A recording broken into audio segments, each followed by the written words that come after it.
Hi hello అందరికీ. ఈ శ్రావణ మాసం ఆ వరలక్ష్మీదేవికి ఎంతో ఇష్టమైన చక్కెర పొంగలి చేశాను. ఇలా చక్కెర పొంగలి ఈ కొలతలతో చేస్తే బాగా వస్తుంది. గుడిలో ప్రసాదం టేస్ట్తో వస్తుంది. ఇంట్లోనే ఈజీగా చేసేసుకోవచ్చు. 3/4 కప్పు పెసరపప్పు తీసుకుని ఎర్రగా వేయించుకోవాలి. తరువాత 1.5 కప్పు బియ్యం తీసుకుని అవి కూడా లైట్గా వేయించుకుని శుభ్రంగా కడిగేసుకుందాము. వేగాయి. ఇలా వేయించుకుంటే పొడి పొడిలాడుతూ వస్తుంది చక్కెర పొంగలి. శుభ్రంగా కడిగేసుకున్న తర్వాత మరొక గిన్నెలోకి వేసేసుకుందాము. ఇప్పుడు చెప్పే వాటర్ కొలత నేను కుక్కర్లో వేసిన 3 విజిల్స్తో ఉడికించేసుకోవచ్చు. నేను నార్మల్గానే ఉడికించుతున్నాను. ఈ పొంగలికి పెసరపప్పు బియ్యం ఏ కప్పుతో అయితే కొలిచానో అదే కప్పుతో 3 కప్పులు నీళ్ళు, 1 కప్పు పాలు వేసుకుని ఉడికించుకుందాము. 1 స్పూను నెయ్యి కూడా వేసుకుందాం. నెయ్యి వేయడం వల్ల రైస్ ఇంకా పొడి పొడిలాడుతూ వస్తుంది. 2 స్పూన్స్ నెయ్యి మరొక కడాయిలో వేసుకుని 1 కప్పు పచ్చి కొబ్బరి ముక్కలు సన్నగా కట్ చేసుకుని వేసుకుంటున్నాను. పచ్చి కొబ్బరి బదులు ఎండు కొబ్బరి అయినా వేసుకోవచ్చు, కానీ పచ్చి కొబ్బరి ముక్కలు వేసుకుంటేనే ఎంతో టేస్టీ, ఎంతో రుచికరంగా ఉంటుంది. తర్వాత జీడిపప్పు, కిస్మిస్ కూడా వేసుకుని వేయించుకుందాము.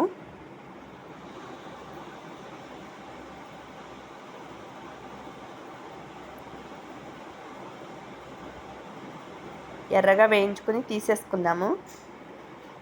ఒకసారి ఈ పాలు, బియ్యం, పెసరపప్పును ఒకసారి కలుపుకుందాం గరిటె పెట్టి. కడాయిలో 1 కప్పు బెల్లం, పెసరపప్పు బియ్యం ఏ కప్పుతో అయితే కొలిచానో అదే కప్పుతో 1 కప్పు బెల్లం, 1 కప్పు పంచదార కూడా తీసుకున్నాను. లేదు 2 కప్పులు బెల్లమైనా తీసుకోవచ్చు. 1/2 కప్పు వాటర్ తీసుకుని బెల్లాన్ని కరిగేంత వరకు కరిగించుకోవాలి. ఈ రైస్ రెడీ అయిపోయింది. పెసరపప్పు బియ్యం ఇలా ఉడికించుకున్నాను. పొడి పొడిగా వచ్చేసింది. ఎలా ఉడికిందో చూడండి.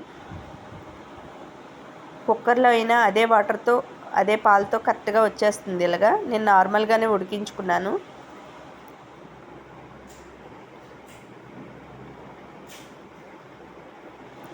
ఇలా బెల్లం వాటర్ని ఇలా వడకట్టుకుంటున్నాను.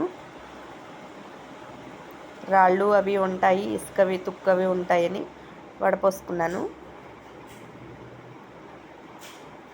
ఒకసారి కలిపేసుకుందాం. ఆ బెల్లం వాటర్ అంతా ఈ రైస్ అంతా పీల్చేయాలి.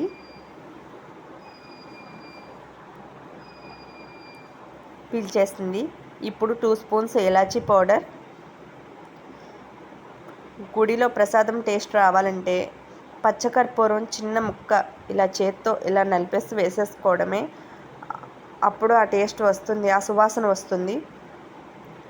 1/2 కప్పు నెయ్యి వేసుకున్నాను. కావాలంటే కప్పు అయినా వేసుకోవచ్చు. నేను 1/2 కప్పు వేసాను.